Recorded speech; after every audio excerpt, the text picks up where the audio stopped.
Okay, today I want to show our new voice announcement system U8 how to work with RFID touchscreen keypad. Firstly, I need to switch to Add Remote menu first.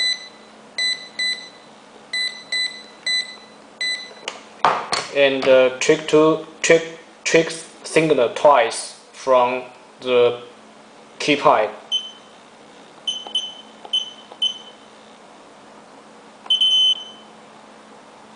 Okay, success.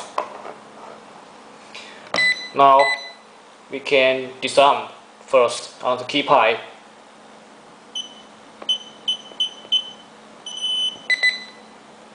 And arm.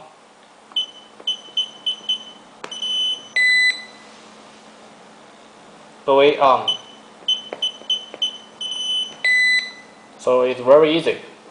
Okay, thank you for watching.